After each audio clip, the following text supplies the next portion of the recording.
can I create the weirdest, most ridiculous outfit with avant-garde makeup on and photograph it to make it look like it's high fashion? I guess that's today's challenge. Hi syndicates, welcome back to my channel. I'm gonna do a mix of a fashion and makeup challenge today. I know you're used to seeing me just do makeup challenges, but I do have a fashion channel.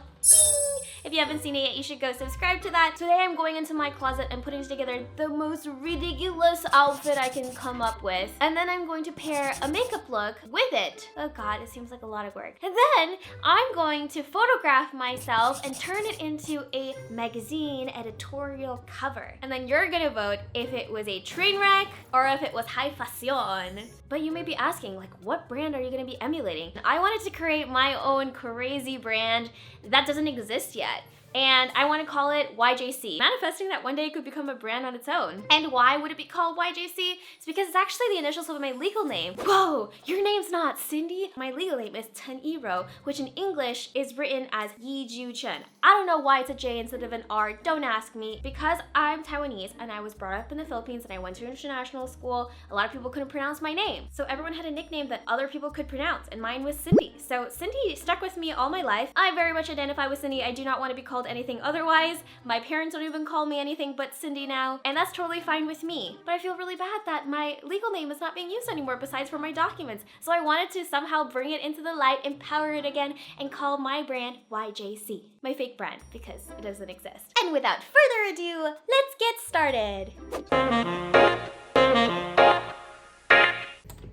Alright, first things first, we're going into the closet. We're gonna look at all the clothing options that we have. Grab this. Okay, I definitely want this orange, and I want something to match its energy. I have to pick one of these berets. I've whittled it down to these 5 beret options. Get ready for the most ridiculous outfit I'm about to put together. I need to make sure that I like my outfit so I can kind of coordinate my colors from the makeup to this fashion look. This orange top. Flippy, flippy, flip. Now I can put the pink on top of this or under it. One time I had a Legally Blonde moment where I decided I'm gonna wear all pink and look really, really cute. So I used this top as soon as I got it in the mail, and it dyed my armpits pink. Ostrich meets Sesame Street. I hope this photographs well. We got a lot. I like mixing the textures. Oh, my neck, my back. Oop, my fly's down. Let me just tuck this. Or should I have this out? Maybe one in, make it weirder. Yeah. I'm probably not even gonna photograph my pants in here, but we'll see. Jacket that I got at a museum. Now I can put another redonkulous color on my head. No. No.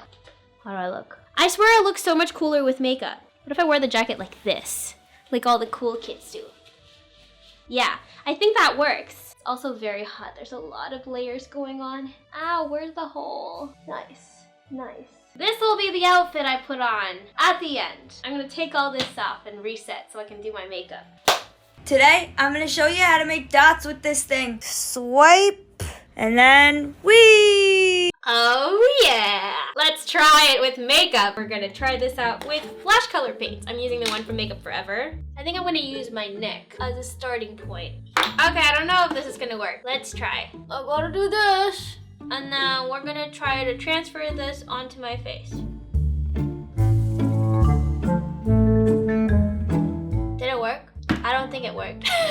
You know what? I am kind of getting polka dot, but I'm also getting cat scratches. Oh no, my hair's in it. Oh, I just keep going. I don't know what I'm doing anymore. This was a fail. If anything, my neck looks cooler. I'm just trying to get polka dots on my face. I really did this wrong. I look like I got run over by something. I got run over by art. Yeah, maybe I should try something else. Okay, goodbye foam roller. Let's take some orange. It's gonna get real messy here. How does it look?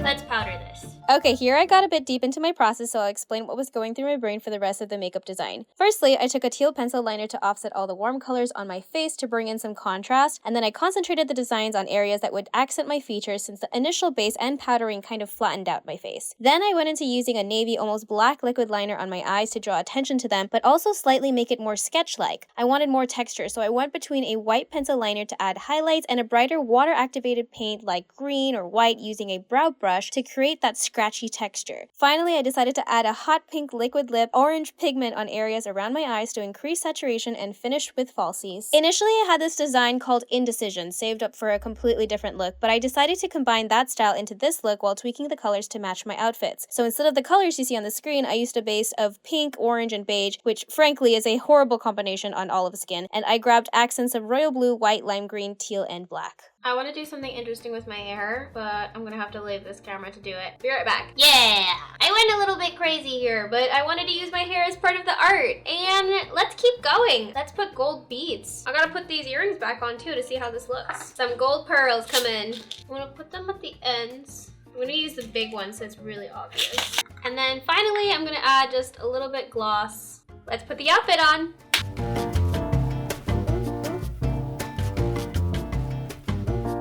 Oh wait, I need some gloves. Now these are the parts that I don't show that often on video, but I absolutely love doing. The photo shoot. For this one, I played with some poses with the jacket on both shoulders and then with one shoulder on so you could see the feathers better on my chest. I found it difficult to photograph my outfit with this setup because I usually just photograph beauty shots from the shoulder up, so this was completely new for me. I did lift up the tripod a bit higher and further to capture my top, and I moved further back closer to the backdrop, but it caused a harsher shadow, which I later had to remove in Photoshop. I also struggled with getting my gloved hands into the shot without blending it into the pink top, so I tried a lot of different poses to get around that issue. I ended up switching the backdrop because the lighting wasn't making my makeup look that great on camera, and I thought that changing the background to a darker one would help bring out the orange in my face, since in the first few photos, I just looked like I had a bad spray tan on. After I was done with the photography part, I wanted to check how classic high-end editorial ads were edited and how text was placed on them on a magazine spread. Then I got into the editing portion late at night. I brought them all into Lightroom Classic, selected my favorites, did some basic lighting and color correcting before bringing all the photos into Photoshop and playing with custom filters. I wanted to dull my top a little bit because it was so overpowering with the orange and the pink that my makeup seemed to pale in comparison. So I masked out the face to increase the vibrancy in the orange and pinks. It took me a while to figure out what type of gradient map I wanted to add to make the photo a bit moody, but still match the style of what you would expect to see in a magazine like Vogue. Then when I found one style of editing I liked, I went ahead to apply it to other photos I wanted to include in my collection. This was the first photo, and all the edits I went through to get to the final shot.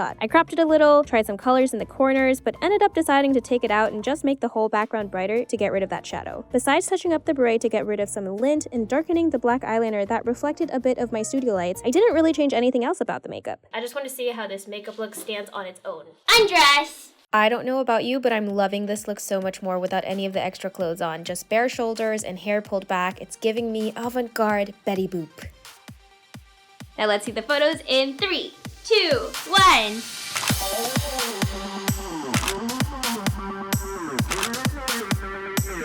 Thank you guys for joining me on this very strange makeup and fashion adventure I decided to go on today. This has been one of the most fun videos I've ever created. It's now time for you to vote on which photo you like the best, number 1, 2, or 3. And overall, do you think that this look was a train wreck or high fashion? As usual, stay creative guys, and I will see you in the next one. Bye!